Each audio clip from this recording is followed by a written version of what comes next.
I would like to warmly also welcome Madame Maya Cousineau to the IEA. And before we start, I would like to introduce the IEA to you, to those who don't know the place where we are sitting right now. The Institute for Advanced Studies is a private foundation which welcomes around 20 to 25 researchers from around the world every year.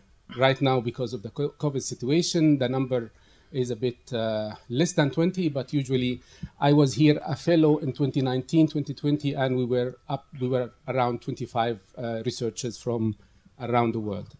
The researchers are chosen not only on the merit of their work and their scientific research, but also on the possibility to be able to enter a dialogue with each other and to exchange with one another. And this is actually part of the selection process of the researchers who would come every year.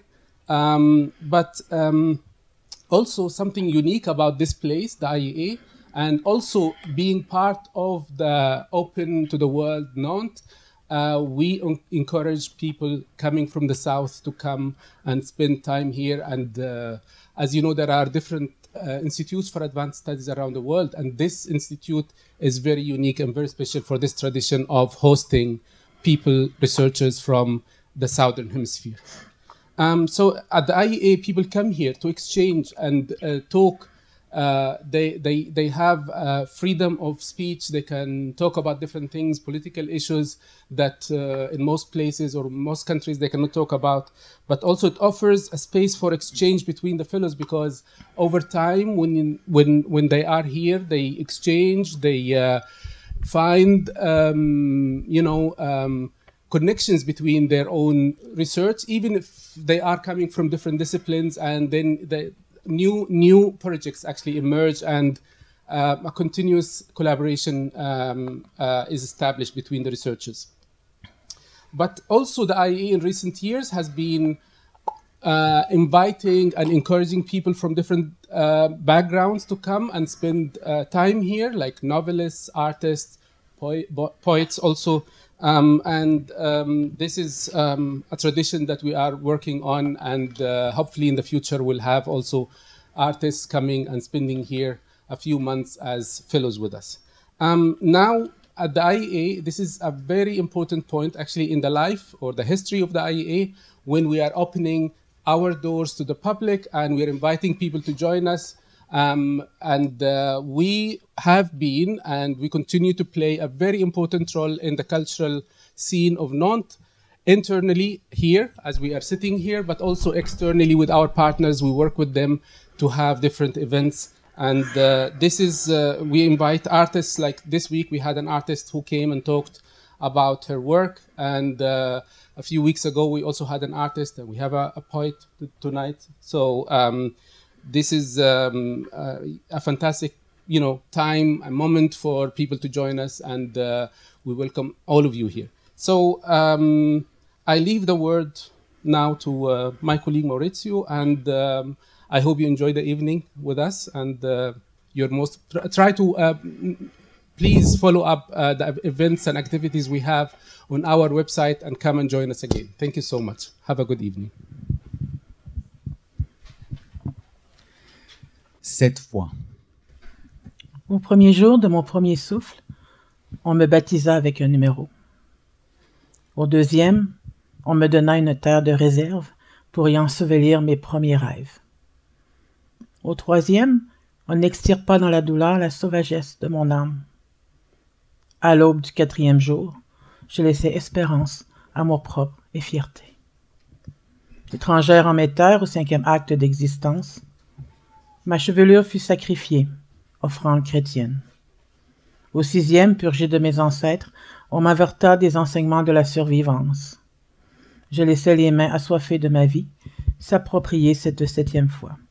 Je suis Marie Maya Mullen, matricule 082 00 301 01, est un Indien au sens de la loi sur les Indiens, chapitre 27 des lois du Canada. Coué. Alors bonsoir à toutes et à tous. Mon nom est Maurizio Gatti, je suis chercheur résident ici à l'IEA.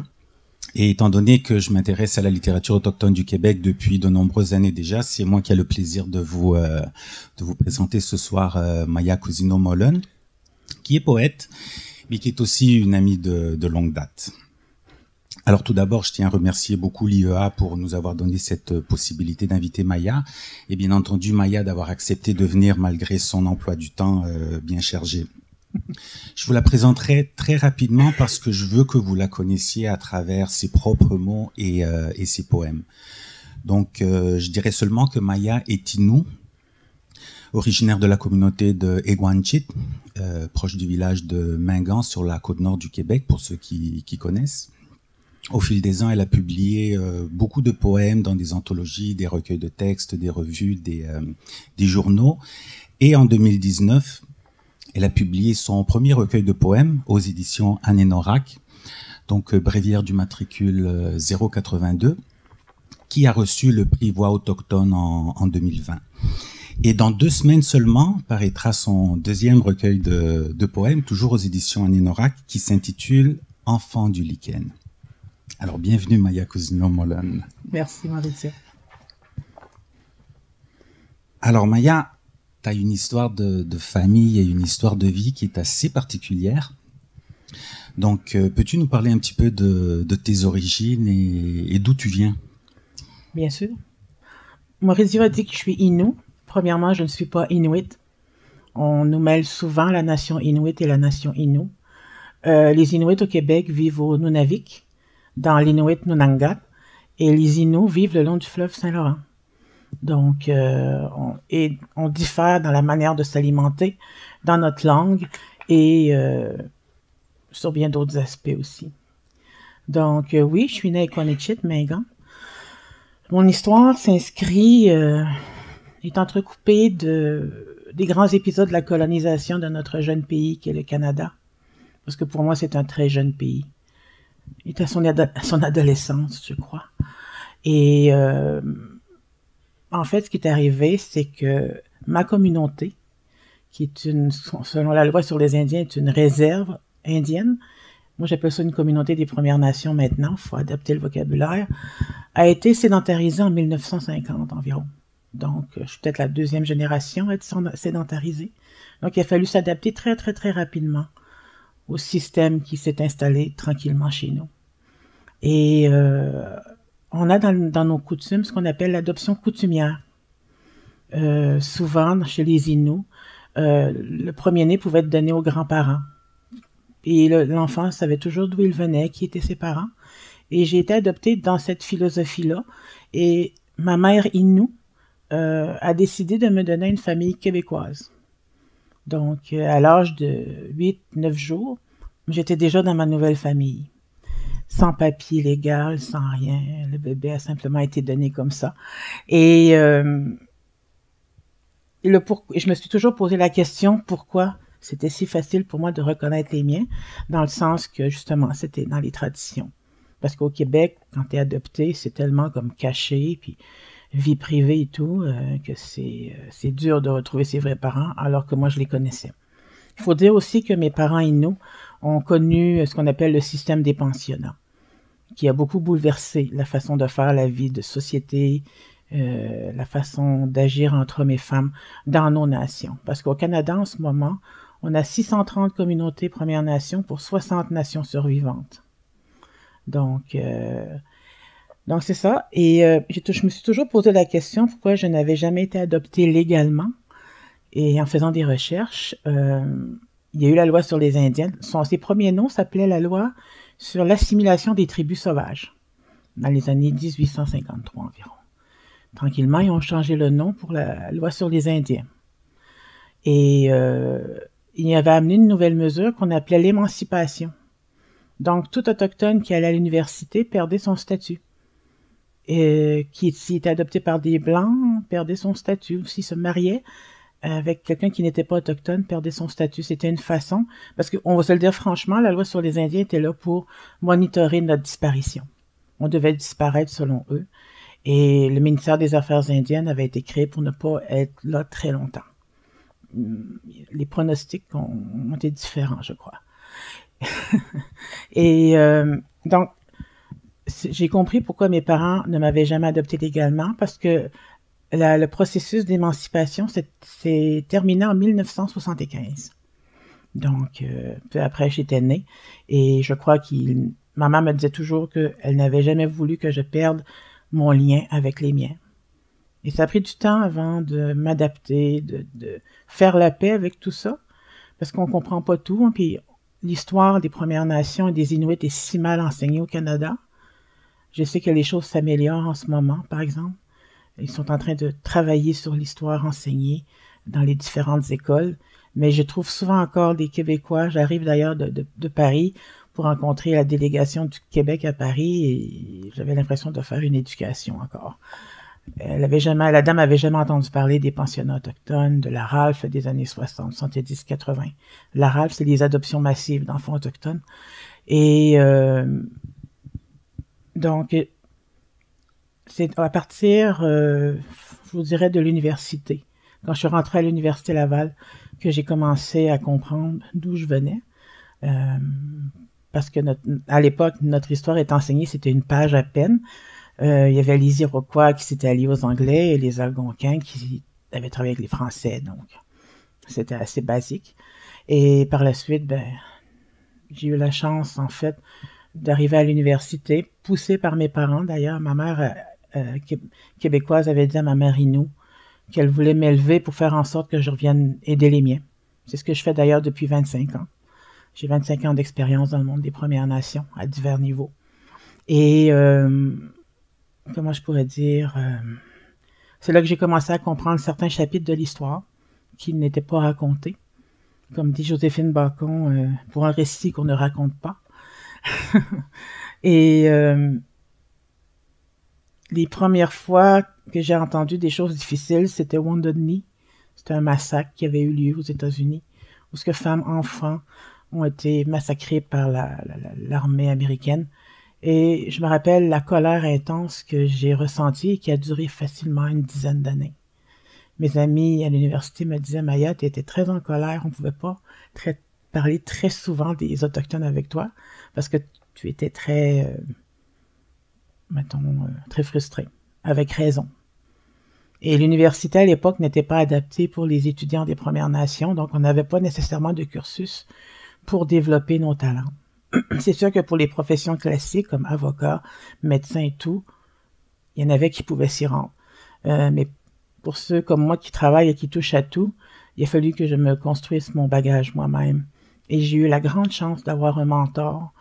Parce qu'à la 2e année que j'étais à l'université, j'ai décidé de rester à Québec pour travailler ailleurs que chez mes parents québécois, parce que mes parents avaient une entreprise touristique.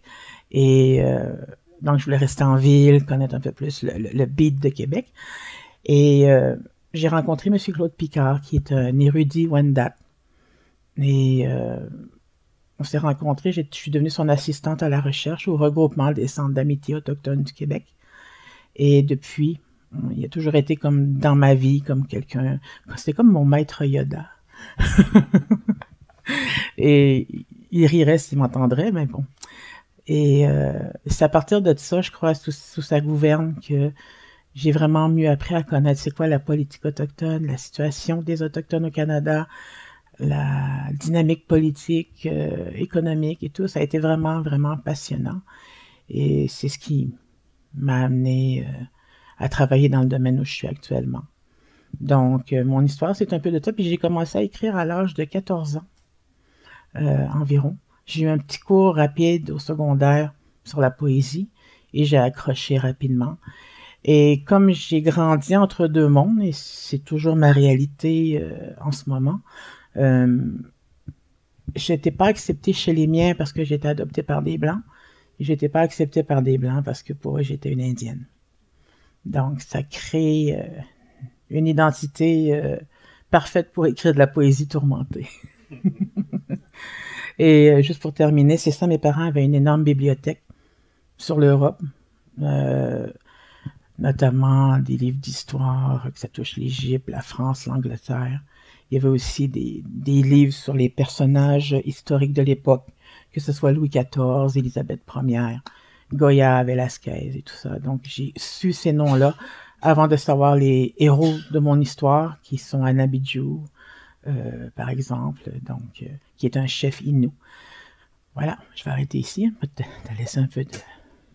Parce qu'elle est en train de répondre à toutes les questions que j'avais préparées déjà. T'as déjà une question? Ben, on va prendre tout de suite la première question. Oui, vas-y. Sentez-vous bien à l'aise? On a préparé un canevas, mais on veut faire un échange très amical. Donc, c'est ça. Je t'en prie, Amar, je vais te donner le micro. Merci beaucoup.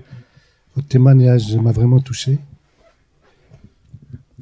Et vous avez terminé en disant que vos premiers émois littéraires, si on peut dire, c'est d'autres auteurs et une autre histoire. Mm-hmm. Et après, il y a eu un retour, et je voulais savoir est-ce que c'était un retour ou plutôt quelque chose d'autre pour, je ne sais pas, qu'est-ce qui s'est passé. Je sais que beaucoup de gens, par exemple en Afrique, qui ont été à l'école française par exemple, et la doxa, c'était, je caricature, mais c'était un peu nos ancêtres, les Gaulois. Et donc, je voulais savoir comment vous avez pu vous débarrasser, mais pacifiquement, de vos ancêtres gaulois. Oh, je n'avais pas nécessairement d'ancêtres gaulois, mais je savais qu'ils étaient Astérix et Obélix, on en avait leur bande dessinée. Non, mais j'avais le monde autour de moi qui me rappelait souvent d'où je venais. Les Inuits, même si certains m'aimaient pas, aimaient toujours me rappeler que ma mère, c'était ma mère Innu, mon père Innu aussi. Donc, il me faisait toujours ce petit rappel qui, à la longue, venait un peu agaçant. Mais bon, il y avait comme peur peut-être de perdre une des leurs dans la société québécoise. Ce qui est arrivé, c'est qu'à l'université, je me suis impliquée. Mon père québécois avait été maire par 2 fois. C'était quelqu'un qui s'impliquait dans la vie politique et tout, et il m'avait beaucoup encouragé. Mes parents québécois, ça n'a pas été une histoire d'horreur. Ça a été une belle histoire d'entraide, d'amour et de famille qui a fait de son mieux et qui était en avance sur leur temps pour comprendre la société dans laquelle on était. Rapidement, ma mère avait rapidement compris que je naissais 2 cases en dessous en étant femme et autochtone. Donc, ils m'ont donné un petit peu plus de répondants que ma sœur, je dois dire. Donc, à l'université, j'ai été impliquée avec une association qui s'appelle Femmes autochtones du Québec. Et j'ai eu la chance d'assister à un séminaire durant 1 semaine avec le regretté Serge Bouchard, qui nous a donné des séminaires sur la vraie histoire des Autochtones, autant aux États-Unis qu'au Canada.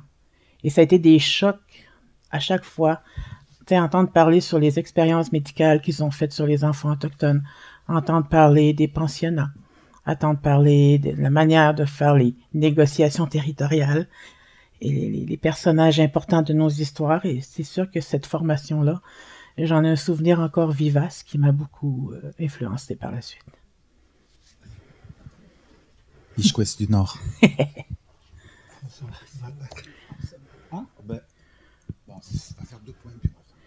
Sur le sentier glacé de ma hargne marchent 1000 femmes pâles.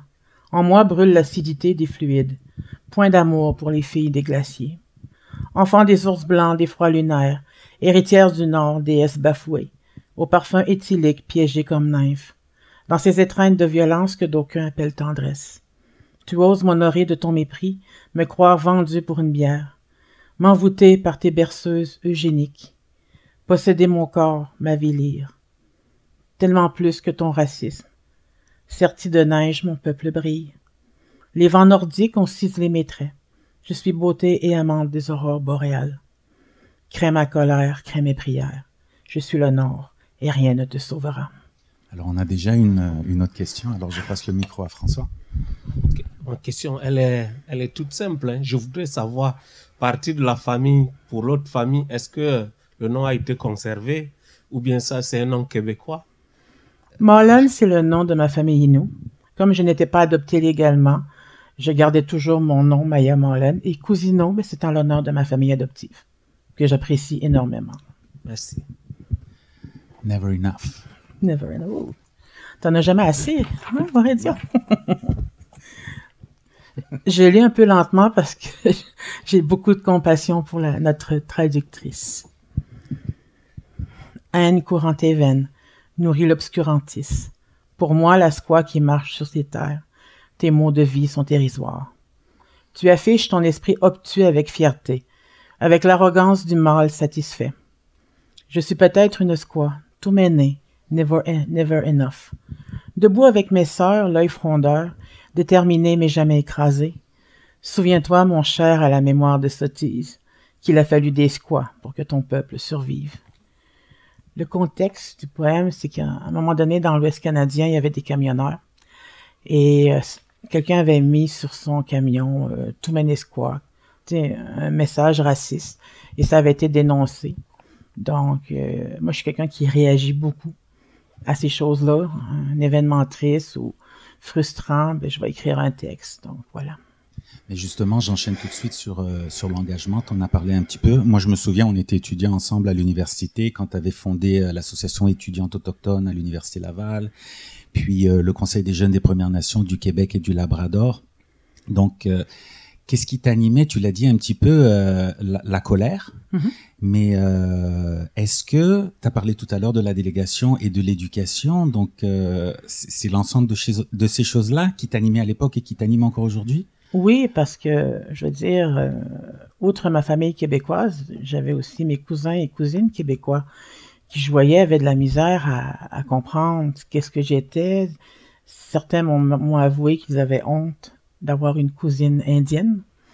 Et par la suite, c'était habité, c'est ça, d'un certain sentiment d'injustice, de colère, mais aussi, comment je pourrais dire,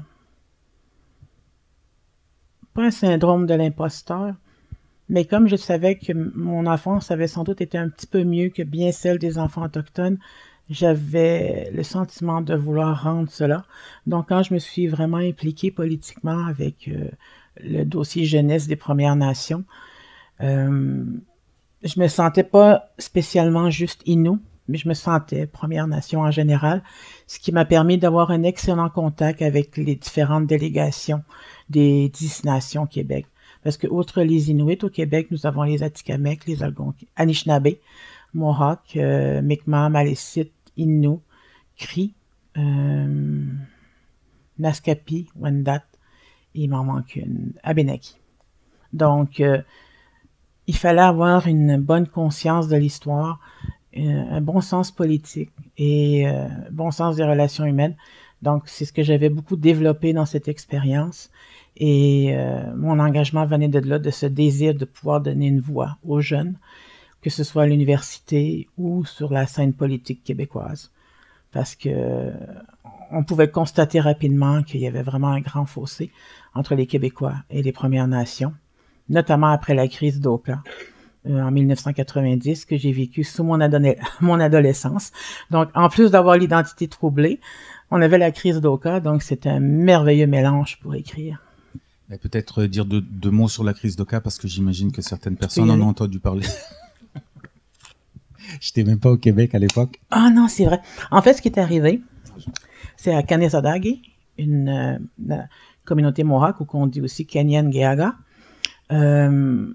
Ils étaient à côté d'une municipalité qui s'appelle Oka. Et il y avait le propriétaire d'un terrain de golf qui voulait agrandir.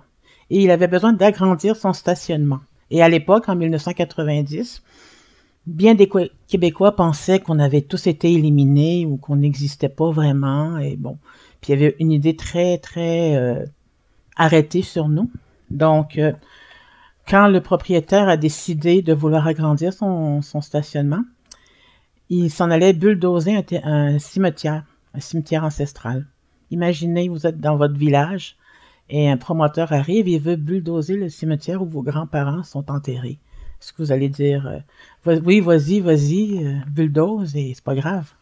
Je ne crois pas que vous allez les laisser faire. Vous allez manifester, vous allez protester. Donc, c'est ce qui est arrivé. Les femmes Mohawks ont bloqué symboliquement l'accès à la communauté et à ce cimetière, qui est dans une pinède, en fait. Et par la suite, les hommes se sont joints parce que la nation Kanien'kehá:ka est majoritairement matriarcale.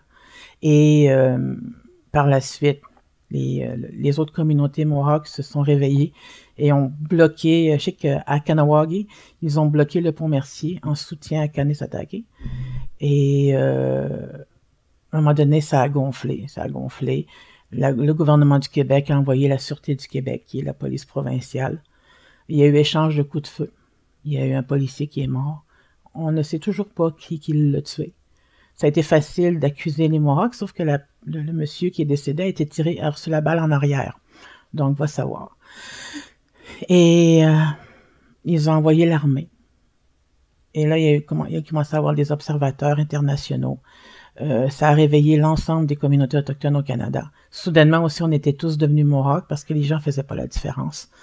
Mon père a dû me retirer parce que je travaillais à ce moment-là au dépanneur de mon père. Il a dû me retirer du dépanneur parce que les gens n'arrêtaient plus, ils avaient peur. Et fait que c'est ça qui est arrivé, c'est ça le conflit de la crise d'Oka. Donc le promoteur n'a pas fait son cimetière, le territoire ancestral, le cimetière ancestral est toujours là. Si vous voulez plus comprendre et le voir dans les yeux d'une adolescente, allez voir le film Beans. Je crois qu'il est disponible en Europe. Je vous encourage fortement à aller le voir et de porter attention à la scène qui s'appelle qui se passe sur un pont et qui est arrivée à Whiskey Trench. Je n'en dirai pas plus là-dessus. La sauvagesse épuisée. Il me traite pas de nom, inquiétez-vous pas. Exténué de toi, Mouliats, mon regard est cerné, ma tête tourne, le béton devient ma toundra. Mes mains d'Ishkweu se blessent aux aspérités de l'urbanisation. Si loin est le son du tambour de mes grands-pères, le doux bruissement de la mer, mon allié. Ma peau dorée pâlit sous la lumière des néons. Mon cœur tressaille dans sa solitude. Il erre dans la brunante. Il cherche Attic. Alors la poésie nourrit notre âme, mais on sait bien que pour nourrir notre corps, ça prend un emploi. Mm-hmm. Et donc, toi, Maya, tu es aujourd'hui commissaire en développement communautaire. Conseillère en développement communautaire Première Nation et Inuit pour la firme Evoque Architecture. Alors, est-ce que tu peux nous expliquer un petit peu ce que vous faites dans les communautés? Oui. En fait, Evoque Architecture est une firme qui est là depuis 45 ans et qui s'implique auprès des communautés autochtones depuis 45 ans. Son fondateur, M. Alain Fournier, qui est un peu un pionnier dans ce domaine-là, était fasciné par l'art des Premières Nations et des Inuits. Et comme il venait de terminer ses études d'architecture, a décidé de joindre l'utile et l'agréable à une époque où c'était pas très, très à la mode. Donc, dans les débuts, ça a été plus difficile, mais nous sommes maintenant rendus une firme de 140 employés avec des bureaux à Iqaluit, Ottawa, Toronto, Montréal. Et l'équipe nordique et Première Nation dont je fais partie, on est environ une trentaine. Et mon rôle, en fait, ils m'ont approché pour ce poste de conseillère qui, entre autres, est de faire connaître la philosophie de la firme auprès des communautés. Donc, être une espèce d'agent de liaison. Et juste une seconde. Et aussi, j'appellerais ça autochtoniser ou indigenize en anglais, le bureau. Donc, les gens qui y travaillent. Donc, amener les architectes, les techniciens à une compréhension un peu plus avancée que le Québécois moyen, que ce soit les codes écrits ou non écrits dans les communautés, que ce soit l'histoire particulière de chaque communauté, parce que l'histoire des Atikamekw d'Obidjwan est différente de celle des Inuits de Uashat-Maliotenam. C'est des choses qu'il faut savoir, montrer qu'on est conscient de tout ça. Et pourquoi je dis la philosophie de la firme? Vous savez, on a tous des architectes qui aiment laisser leur marque. Nous, au Canada, on appelle ça des star architects. Donc, mais au bureau, ce que nous avons, c'est des gens qui mettent leur talent au service des communautés dans un souci de se réapproprier leur environnement bâti. Donc, quand on arrive dans une communauté, on s'assure de connaître, d'avoir une bonne base de l'histoire de la dynamique sociale et politique. Et ensuite, on consulte les gens sur un projet qui peut arriver chez eux et s'assurer que quand ce projet-là est commencé, premièrement, il est accepté par la communauté, et deuxièmement, un élément de leur culture, de leur légende, de leur cosmogonie va se refléter dans l'architecture. Une autre forme de poésie. Alors, tu sais que quand les gens savent que je travaille sur la littérature autochtone, les questions qui reviennent le plus souvent sont « Mais est-ce qu'ils écrivent ?»« Ah, mon Dieu! » Mais ils viennent pas d'une tradition orale? Est-ce que la littérature ou la poésie n'est pas quelque chose qui appartient aux Blancs? Donc toi, comment tu réponds à ça? C'est sûr que faire mon recueil en signaux de fumée, ça serait très long. J'utilise les clichés des fois pour faire rire. Donc c'est mon genre d'humour, ma manière aussi de me désensibiliser. En fait, ce qui est spécial, c'est comment la tradition orale maintenant travaille sur sa survie via la tradition écrite. Comme un exemple, je pense à ma cousine Yvette Mullen qui enseigne l'Innu Aimun et qui utilise beaucoup de supports écrits. Et Joséphine Bacon disait qu'à la base, les Inuits sont tous poètes dans leur manière de parler du territoire. Donc, ça n'apprenait pas grand-chose de passer de la tradition orale au crayon. Et pour moi, la poésie, comment je pourrais dire? En fait, je pourrais jamais assez remercier Maurizio ici, parce que si on a autant d'effervescence dans la littérature autochtone francophone au Québec, c'est un petit peu de sa faute. Il était curieux, il s'est fait répondre bêtement à la librairie, et il est parti en pèlerinage dans l'ensemble des communautés autochtones au Québec, et pour faire attirer la confiance des gens, se faire connaître, faire un gros travail de terrain. Et c'est comme ça que tranquillement, cette littérature-là a émergé. Et ça a incité plein d'autres personnes à écrire. Donc, c'est ce que je pourrais répondre. Je n'ai que lambeaux de poésie. Oh. Ton âme dispersée, où le vent bourrasque n'est que parfum de brutalité. J'ai si longtemps cherché ce premier désir de l'autre, ce contact aux 1000 frissons. Takushpano. Oh. Takupano qui veut dire je reviens, quelque chose de même. Pour ceux qui connaissent l'architecture, peut-être que ce poème-là va vous parler. Enfant du Nord furtif, énigmatique, silencieux, cultivant son mystère au souffle du Chiwetan, cherchant dans les volutes de Sauge la rédemption libératrice. Marche comme tu caresses le territoire, habité du respect des rites anciens, avec le don de sculpter le vide de l'espace pour ces peuples oubliés du temps. Est-ce une vie ancienne qui te hante dans ta quête de beauté frissonnante? Continue sur le sentier des secrets territoriaux, mu par le sentiment d'urgence. Tel le saumon bercé par l'appel des origines, appelé par l'instinct des finalités. Il manque un petit morceau ici. Attendez. T'as coupé le meilleur. Je fais une blague. Attendez, une chance que j'ai mon recueil ici. Donnez-moi juste une seconde. Oui. Tel le saumon bercé par l'appel des origines, appelé par l'instinct des finalités, par-delà le temps et les frontières immatérielles, reviens à la rivière du cercle de tes ancêtres. Nous mochom t'attend afin d'accueillir tes récits. Nous comme t'espère, toi son fils rebelle. Voilà. Tu disais tout à l'heure que tu as eu la piqûre de la poésie très jeune. Donc pourquoi la poésie par rapport à d'autres genres littéraires? Tu as quand même touché à la nouvelle un petit peu. Dernièrement, le récit dont tu parlais tout à l'heure. Mais pourquoi la poésie en particulier? Je ne sais pas pourquoi. C'est un style qui m'a séduit. À l'époque, on faisait plus rimer les phrases. Donc, pour moi, je voyais ça comme un jeu. Faire rimer mes textes. Et par la suite, jusqu'à temps que Jean Sioui me dise d'un ton péremptoire que la rime est morte, j'ai changé mon style qui a évolué. Et puis aussi, comme j'avais appris, mes parents m'avaient incité à lire très jeune. Je pense que j'étais même pas en 4e année, que je m'étais déjà tout tapé les comtesses de Ségur. Fallait bien que tout ce vocabulaire-là serve. Donc, je l'ai mis là-dedans. Puis j'aime beaucoup jouer avec les mots, la langue française étant complexe et possède beaucoup de vocabulaire. C'est un plaisir pour moi de jouer avec ça, mais aussi d'utiliser cet outil pour créer des dialogues. Parce que, rapidement, la poésie pour moi est un médium non intrusif. si j'étais arrivée ici en chiolant, en revendiquant, puis en étant en colère, en étant frustrée, je crois que j'aurais perdu vite votre attention. Puis de toute façon, c'est pas trop mon style.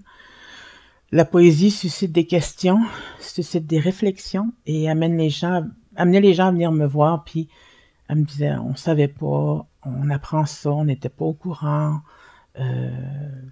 Donc, permet de parler à l'autre sans agressivité. Chevelure libérée. Oui. Jamais tu ne verras à mes oreilles les cadenas de ma féminité que tu appelles coiffure. Jamais tu n'entraveras ma beauté territoriale afin de rester fidèle à tes prières. Je suis faite pour aimer, m'épanouir au vent, faite pour caresser les lichens tristes à même la noirceur de mes mèches libres. Tu as peut-être tué ma mère, effacé Manukum. Je serai l'hérétique que tu damneras, celle qui vivra loin de tes appétences. Je suis faite pour parfumer de rires chauds le territoire frileux de ta colonisation manquée. Je suis toute seule. De par mon matricule, dont des fées coloniales, je suis dépouille fragile, brune indienne. Mon père fiduciaire veille si mal sur nous, fille si belle, unique et jetable. Je m'embrume pour oublier ma solitude identitaire de 6-1. Si souvent j'ai voulu d'un lit de rivière pour effacer mes existences troublées, me parer de vase pour exsuder mes hontes, dormir loin des politiques qui perlent ma vie. Je suis Chko. En moi je porte un destin fabuleux, un destin nébuleux, une vie en équilibre au cœur de l'histoire amnésique. Donc, Bréviaire du matricule 082, est-ce que tu peux nous expliquer ce titre et surtout la raison pour laquelle tu as décidé de donner ce titre à ton premier recueil? Dans ma jeunesse, j'avais été beaucoup sensibilisée à l'histoire de l'Europe, dont la France. Et ma mère écoutait ces séries de films qu'on appelle Angélique, Marquise des Anges. Vous connaissez. Et je trouvais ça pour moi très beau, les robes et tout, les châteaux.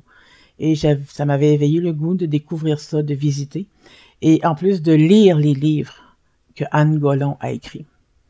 Et dans un de mes favoris, qui est Angélique et le roi, elle devient amie avec un personnage historique qui a réellement existé, qui s'appelle Ninon de l'Enclos, une courtisane.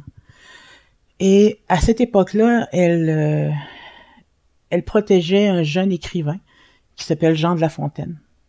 Et il commençait à donner ses livres qu'elle appelait Le Bréviaire pour une femme sensible. C'était ses fables, donc... Et le titre m'est resté. Et j'ai toujours voulu l'utiliser un peu dans ce sens-là, et pas dans le sens biblique, mais un peu pour rire un peu de ça aussi, parce que dans les prochains textes, vous allez vite comprendre que je ne suis pas catholique. Et le matricule, en fait, c'est que je disais plutôt que la loi sur les Indiens était faite pour suivre notre disparition et faire de nous de bons petits Canadiens assimilés. Et donc, à chaque fois qu'un enfant naissait, on avait un numéro qui nous était attribué pour nous suivre. Ce numéro-là est inscrit dans le registre des affaires indiennes. Et le 082, c'est le numéro de ma bande.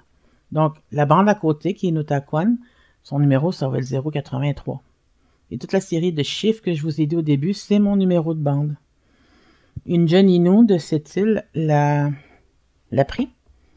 Elle l'a fait tatouer ici. Je sais pas si ça vous rappelle une histoire. Et la préface du recueil est signée Ariane Nouchkine, metteuse en scène française qui a fondé le Théâtre du Soleil à Paris. Alors, est-ce que tu peux tu l'as évoqué tout à l'heure, Kanata, est-ce que tu peux nous parler un petit peu des circonstances dans lesquelles vous êtes connus et comment est née cette amitié qui est particulière? Vous connaissez Madame Nouchkine? Vous connaissez l'affaire Kanata? Non, hein? Rapidement, ce qui est arrivé, c'est que au Québec, il y a une pièce de théâtre qui s'appelait Slave. Et c'était basé sur les chants des Noirs qui cueillaient le coton. Et la plupart des comédiens étaient blancs. Donc, ça a suscité un tollé de la part de la communauté noire et ça a amené des protestations qui a fait que la pièce, je crois, elle a été remise à plus tard pour un délai indéterminé. Et par la suite, un article est paru dans Le Devoir et la manière que c'était écrit, ça disait clairement qu'on n'avait pas besoin des Autochtones pour écrire l'histoire du Canada et ça m'a fait friser quelques-unes, dont moi, et sans connaître Mme Nouchkine. Donc, Robert Lepage devait justement reprendre la troupe de Mme Nouchkine et faire son projet. Donc, Mme Nouchkine n'avait pas décidé du sujet, ça faut le préciser. C'est Robert qui voulait arriver et parler de l'histoire du Canada. Et 4 femmes ont participé à une lettre, ont été chercher des appuis au travers de différents artistes autochtones et alliés non autochtones. C'était sans savoir que c'était un été tranquille et les médias s'emmerdaient. Donc, ils ont saisi ce sujet-là et en ont fait ce qu'on appelle des gorges chaudes. Parce que c'était des Indiens qui s'attaquaient à l'enfant chéri des Québécois, donc on s'attaquait à Robert Lepage. Et toutes sortes d'articles en ont sorti. Tellement que le lendemain de la sortie de l'article, on a été contactés. Robert Lepage et Mme Marianne Nouchkine voulaient nous rencontrer à Montréal. L'ensemble des signataires. Il faut comprendre aussi que la représentativité autochtone est très importante et nous, si nous étions là, on ne représentait que nous-mêmes. Moi, j'étais présente, mais je ne représentais pas ma nation. Je ne représentais que Maya, artiste et écrivaine. Donc, on s'était rassemblés, puis on a eu des dialogues avec ces gens-là pour essayer de se comprendre. Et ça a terminé sur une note indécise. Et chacun est parti de son côté. Et à ce moment-là, Mme Nouchkine était venue me voir à la fin de la rencontre et m'a donné son courriel en disant « J'aimerais qu'on corresponde ». Donc, elle avait identifié quelques personnes qu'elle sentait moins agressives, moins en colère, et a demandé qu'on corresponde avec elle, ce qui est correct. Il n'y avait pas de manipulation, pas de cautionnement, rien. Donc, par la suite, on a développé une amitié. Moi, je lui expliquais un petit peu comment je pourrais dire, l'atmosphère politique qu'il y avait au Canada à cette époque-là, parce qu'on commençait à découvrir les corps des femmes autochtones assassinées ou disparues. On avait découvert le corps d'une jeune adolescente qui s'appelle Tina Fontaine, une jeune adolescente de 12 ans, qui a été retrouvée dans un sac à poubelle dans la rivière Rouge, proche de Winnipeg, je crois. Et à un moment aussi, il y avait un jeune adolescent qui s'appelle Colton Boucher, un autochtone, qui a été tiré alors qu'il dormait. Il a reçu la balle en arrière par un fermier canadien blanc. Donc, les Autochtones commençaient à se réveiller et à être très réactifs. Et souvent, quand on est réactif et colérique, on va frapper peut-être sur tout ce qui bouge, sur tout ce qui peut risquer de nous blesser. Donc, Canada a réveillé ces choses-là. Sauf que moi, dans mon amitié avec Ariane, j'étais un peu à contre-courant. On me l'a même reproché à l'intérieur du groupe. Mais en même temps, de par mon éducation, de par ma façon de percevoir la vie, je suis toujours curieuse de voir tous les aspects d'une médaille. Puis je pouvais pas juste me contenter de voir celle des Autochtones. J'ai dit, il y a quelque chose qui fonctionne pas avec la philosophie du Théâtre du Soleil et ce qui vient d'arriver. Donc, j'ai obtenu une bourse du Conseil des arts et lettres du Québec. Je travaillais sur un projet de roman et je ne savais pas quoi faire avec. Et Mme Nouchkine me dit, viens passer un mois avec nous au soleil. Durant le mois de décembre, tu vas pouvoir voir comment on célèbre Noël et le jour de l'an. J'ai dit, OK. Donc, j'ai été restée là. Ça m'a permis de faire une espèce de travail de terrain très, très intéressant qui prenait du temps. Et j'ai finalement compris, à ma grande surprise, qu'en fait, le Théâtre du Soleil avait peut-être été un dommage collatéral de cette crise. Parce que dans leur manière de fonctionner, pour ceux qui les connaissent, quand ils sont intéressés à une communauté, à un groupe, ils vont s'installer à côté, puis ils commencent à échanger des informations, à faire des ateliers, créer des liens avec les gens. Et ça, ils n'ont pas été en mesure de le faire parce que la compagnie de Robert Lepage, Ex Machina, était l'agent de liaison sur le terrain, avec sa mentalité, ses billets historiques et une vision des Autochtones qui était un petit peu passée date. Donc, moi, c'est mon interprétation. Et c'est là que j'ai compris tout ça et ça m'a pas empêché de voir mon amitié grandir. D'ailleurs, c'est là que je reste en ce moment. Donc, je partais pas de si loin ce matin. Colère biblique, Oh, Nishkadishion. je sais pas s'il y a des catholiques fervents ici, mais ce poème ne concerne que moi. J'ai été voir un film qui s'appelait Indian Horse, qui est sur la réalité des pensionnats. Et à ce moment-là, je pensais beaucoup à ma mère Inou, qui est décédée à l'âge de 67 ans, qui s'est laissée mourir en fait. Elle ne s'était jamais vraiment remise de ce qui s'était passé là. Bouillante de colère fantôme qui possède mon cœur, où je vois cette volonté chrétienne de nous avaler afin de mieux nous vomir. Jamais je ne blanchirai, je suis une femme rouge. Tu as voulu asservir mes peuples, mes enfants seront apostasie. Tiens-toi loin de moi avec tes chapelles. Oublie-moi dans tes prières. Ne me souille pas de tes pensées cloîtrées. Je préfère mourir païenne que de crever bénie. Garde ta Bible, elle me brûle. Je pense que c'est clair. Peut-être avant de vous passer la parole, étant donné que tu l'abordes dans ce poème, est-ce que tu veux nous dire un petit peu plus par rapport au pensionnat indien et surtout, tu en as déjà parlé un petit peu, mais les conséquences qu'ils ont eues et les conséquences qu'ils ont encore aujourd'hui dans les communautés, chez les gens et chez les générations qui ont suivi la génération de ceux qui sont allés au pensionnat. Il faut savoir que le dernier pensionnat autochtone a fermé en 1996, l'année où je rentrais à l'université. Le gouvernement canadien à l'époque, ça date des années 1800, trouvait que l'assimilation n'arrivait pas assez vite, je crois, et a décidé de ce qu'on appelle de tuer l'Indien dans l'enfant. Donc, si tu veux éliminer un peuple, tu attaques ses enfants. Et ce qu'ils ont fait, c'est que, vous imaginez, vous avez des enfants de 4-5 ans, la police débarque chez vous, et vous n'avez aucun mot à dire, aucune action possible, prend vos enfants pour les amener le plus loin possible de chez vous pour pas qu'ils se sauvent, et les envoie dans des pensionnats. La plupart de ces pensionnats-là n'étaient pas créés pour nous donner une meilleure éducation, mais ont été des lieux d'abus psychologiques, physiologiques, sexuels. Et en ce moment, au Canada, on traverse une passe difficile. On retrouve des charniers d'enfants autochtones proches des anciens lieux des pensionnats, notamment à Kamloops, dans l'Ouest canadien. On trouve aussi des cimetières anonymes. Donc, les enfants étaient enterrés là avec la dernière des considérations. Et c'est un choc pour nous. On est rendu proche de 10 000 enfants trouvés. Et on n'a pas fini. Ça ne fait que commencer au Canada. Et aux États-Unis aussi, ils font ces recherches. Donc, ceux qui réussissaient à survivre sortaient de là, complètement vidés de leur culture, arrivaient dans une communauté qui avait de la misère à les reconnaître, avec une autre mentalité, un mépris pour tout ce qui était de leur nation. Donc, ces enfants-là développaient des problèmes sociaux qu'on appelle l'alcoolisme, la drogue, la violence, et ont fait des générations vraiment avec des problèmes toxiques. Et ça a créé ce qu'on appelle le traumatisme intergénérationnel. Donc, ce qu'ils ont vécu, si cela n'avait pas été guéri dans leur génération, se transmettait à l'autre. Donc, c'est pour ça qu'en ce moment, on combat beaucoup ça.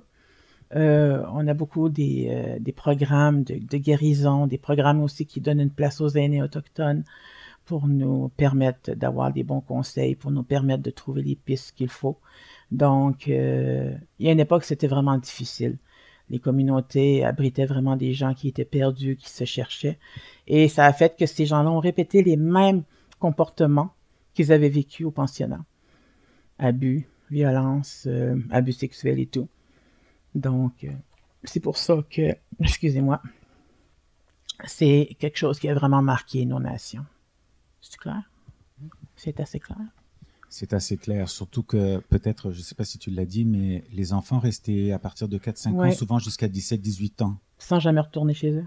Avec ce genre de traitement, donc ça marque. Alors, est-ce que on a déjà eu 2 questions? Est-ce qu'il y a d'autres personnes qui aimeraient commentaires? Donc, je te laisse apporter le micro. Moi, je note les noms pour pas manquer personne.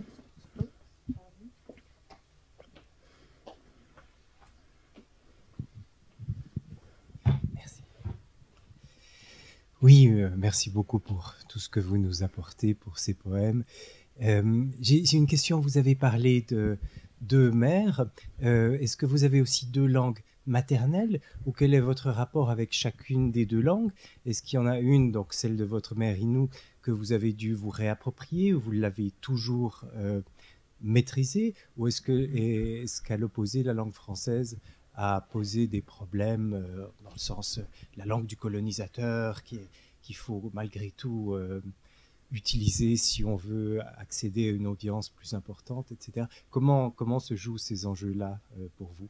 Votre nom, c'est? Slavène. OK. On n'a pas choisi la langue qui nous a colonisés, donc c'est pour ça qu'on a des enjeux avec l'anglais et le français. Moi, le français, ça a été ma langue maternelle. On avait réussi à sensibiliser les professeurs à l'université, parce que quand des Inuits, mettons, des Atikamekw arrivent à l'université, le français pour eux est une langue seconde. Et moi, j'ai pas eu la chance de pouvoir apprendre ma langue. C'est ma mère qui devait me l'apprendre, ma mère Inou, mais elle était trop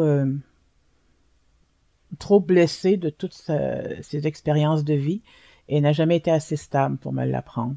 Donc, je me la réapproprie d'une autre manière, dans la poésie ou en essayant de lire un peu l'Innu. J'ai ma cousine qui l'enseigne.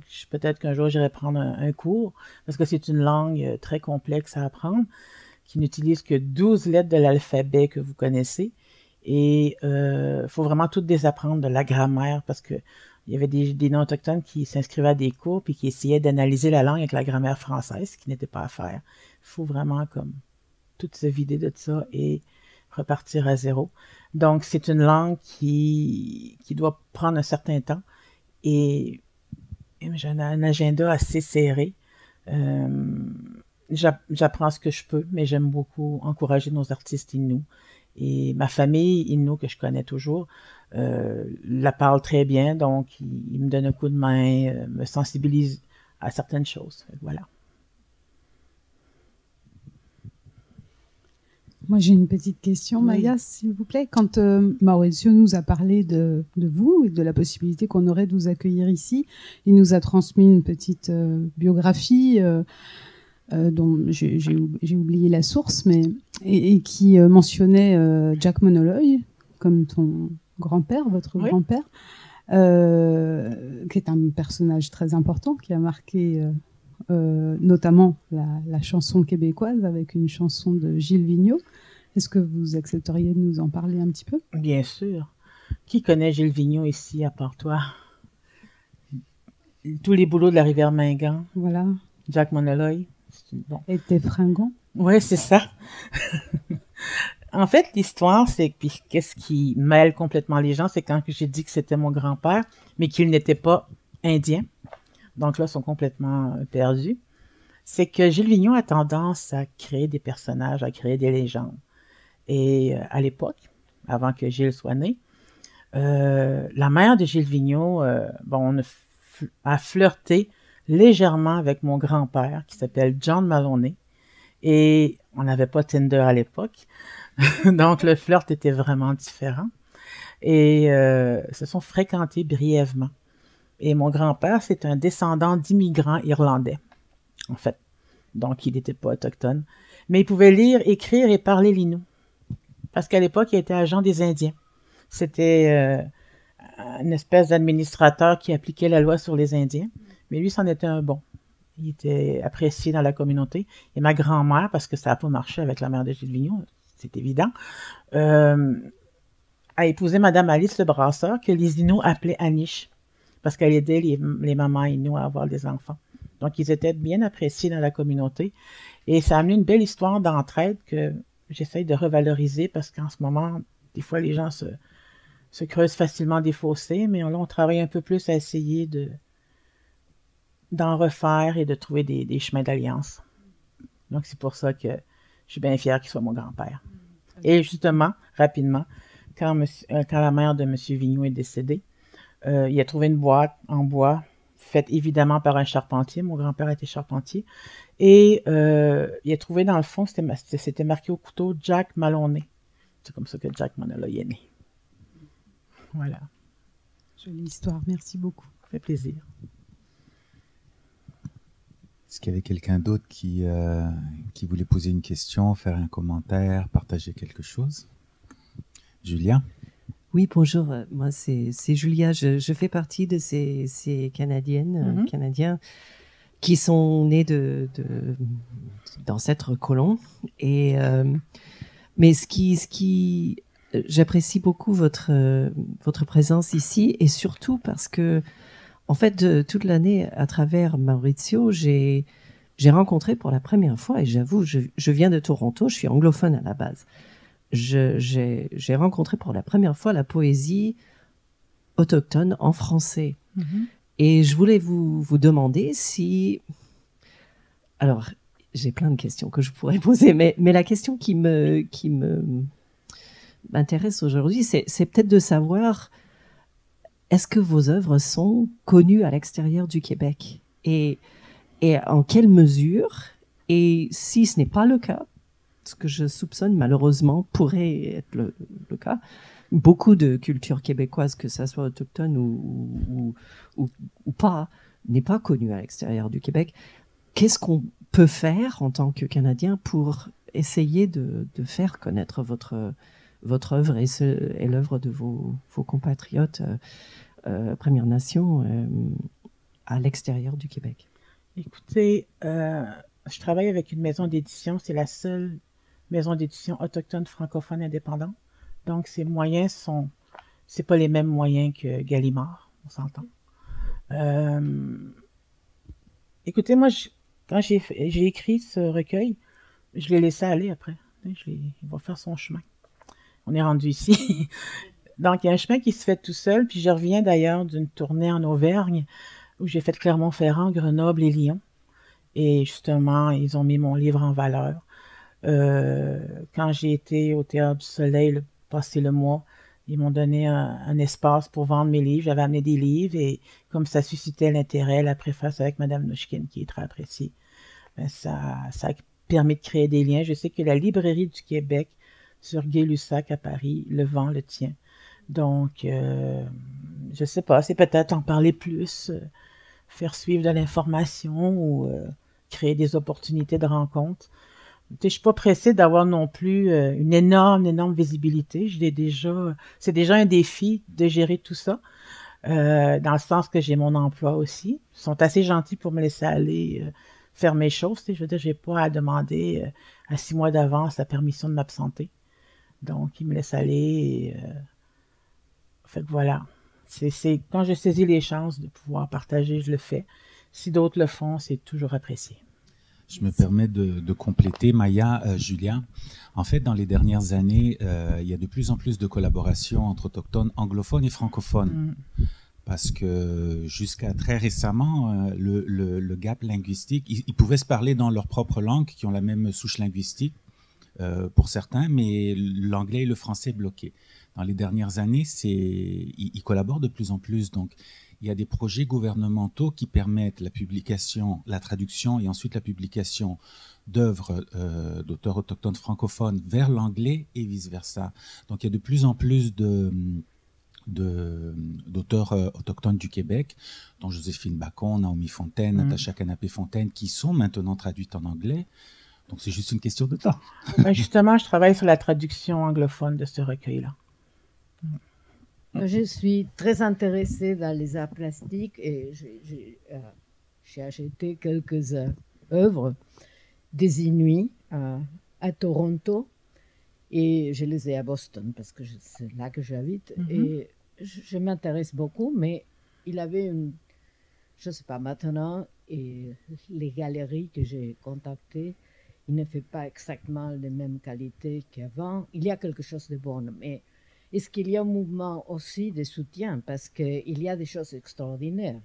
Je pense qu'il y a une dizaine d'années ou 15 années, et on ne savait pas quoi n'acheter pas, parce que tout était vraiment d'une esthéticité incroyable. J'ai je ne sais pas comment on dit, lune. C'est un type c'est une...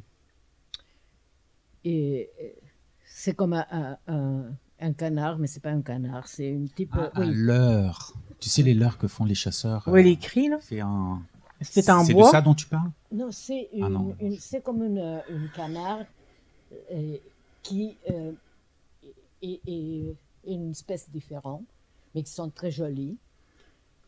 Et on a fait une sculpture de ça. Est-ce qu'il est en pierre?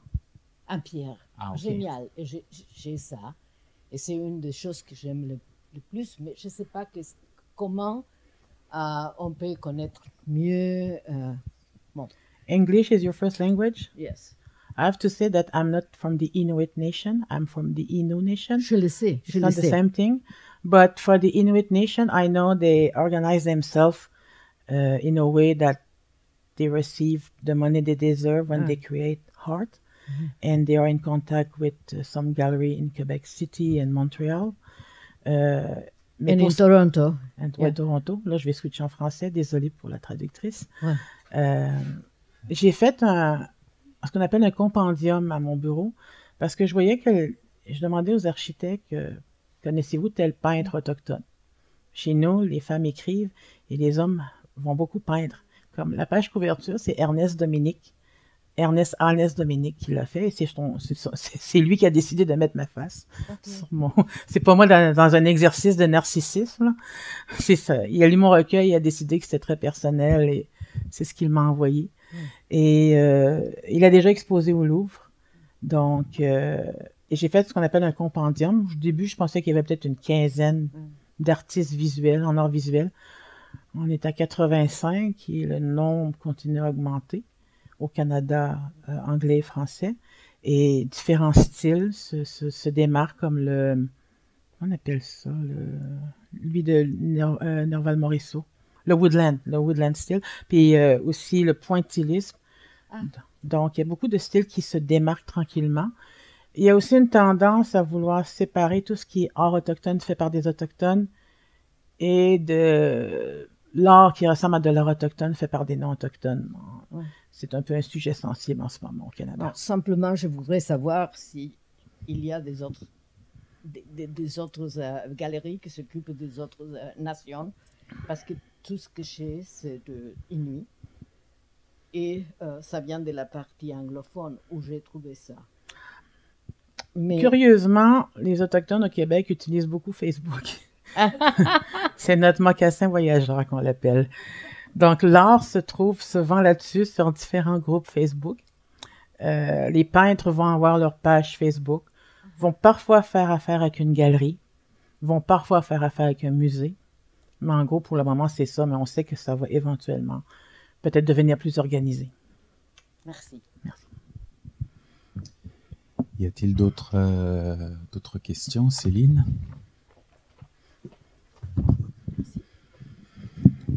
Oui, merci beaucoup, Maya. Moi, je voulais vous demander un peu quelle avait été la réception de votre œuvre dans les communautés Innu, ou plus largement chez les Innu. Bon, avec cette question très naïve, je ne sais pas du tout dans quelle mesure les Innu lisent de la littérature autochtone aujourd'hui. Mais bon, mon sentiment, c'est que c'est probablement en train de changer. Donc, voilà, j'ai une question à ce sujet. Souvent, ce que je dis, c'est que les gens qui achètent mon recueil, c'est des non-autochtones, des Québécois. Et le besoin de créer des liens est criant avec eux. Ma nièce m'a parlé dernièrement, ma nièce Innu, qui est à l'école à cette île, à Ouachat-Maliotenam. Et j'ai appris par surprise que la professeure de littérature a parlé de mon livre en cours. Donc, je vois que ça commence tranquillement à infiltrer les écoles autochtones. C'est un travail de longue haleine. Je dois dire à ma défense que des fois, nul n'est prophète en son pays. Parce que je viens de la Côte-Nord, il y a un salon du livre de la Côte-Nord, et après un livre de publié, le second qui s'en vient, j'ai écrit un conte pour enfants durant le temps des fêtes. J'ai pas encore été invitée par le salon du livre de ma région, donc on va être patiente. Un petit coup de griffe en passant comme ça.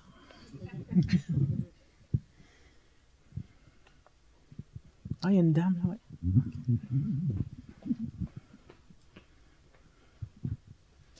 Bonsoir, je m'appelle Caroline. En fait, au tout début de votre présentation, vous avez fait part que vous aviez fait des études universitaires, mais la manière de les présenter m'a interpellée quand vous avez dit, mais finalement, vous avez fait un cursus, il y a des cursus pour les médecins, les avocats, vous avez fait des études, mais c'était pas vraiment adapté à vous, qui êtes touche à tout. Du coup, je souhaitais savoir qu'est-ce que vous vouliez dire par là. Et du coup, finalement, qu'est-ce que vous avez fait comme étude et qu'est-ce que ça voulait dire pour vous, cette idée que finalement, c'était pas adapté pour vous? À l'époque, c'était très anthropologique. Donc, c'était beaucoup ceux qui travaillaient en anthropologie qui donnaient des cours. Beaucoup sur les Inuits, énormément sur les Inuits, très peu sur les autres nations autochtones.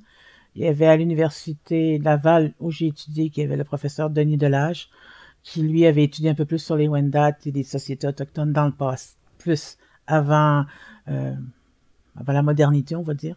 Et c'était pas nécessairement encouragé ou soutenu.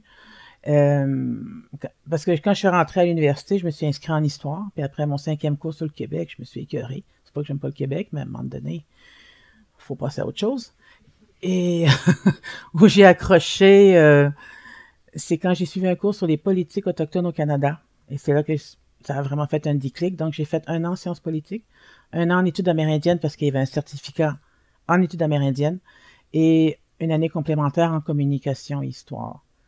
Et par la suite, c'est mon expérience plus de travail à divers niveaux, avec diverses organisations autochtones, non autochtones, ministères, organisations périgouvernementales qui ont monté mon expérience maintenant. Écoute, est-ce que tu aimerais nous lire, pour clore les 2 poèmes, elle m'avait envoyé 2 poèmes inédits. Donc, oui, bien sûr, ça va me faire plaisir. Celui que je vais vous lire est un peu une réponse à cette fois. J'étais un petit peu... j'étais où? Parce qu'on a fait 3 villes, puis à un moment donné, tu viens que tu sais plus qu'est-ce qui s'est passé où. J'étais à Lyon. Et il y avait 2 dames d'un certain âge qui s'occupaient de l'association lyonnaise au Québec et qui sont venues me voir. Et il y avait quelque chose dans leur ton, leur attitude qui est venu un petit peu me titiller en disant « J'espère que vous allez nous régaler avec des textes. » Et durant tout le temps que les autres lisaient, j'ai écrit ce texte-là. Et c'était une réponse à cette fois. De Marie Amaya. À mon réveil pénible, cette réalité me heurte. Surprise et éperdue. L'identité aux abysses. L'histoire me raconte des récits terrifiants. Où était la vie d'autrefois ne subsistent que des brumes. Mes peuples encastrés, son silence de trahison. L'histoire évoque d'une voix tremblante, loi sur les sauvages, pensionnats, charniers et territorialité éteinte. Renaître dans les vestiges de notre bonheur volé, affronter les yeux éteints de ma mère abattue, entendre en bribes ma langue, mépriser, chasser du Nitassinon. Mais je n'abandonne pas. Depuis si longtemps, je suis au combat pour les miens.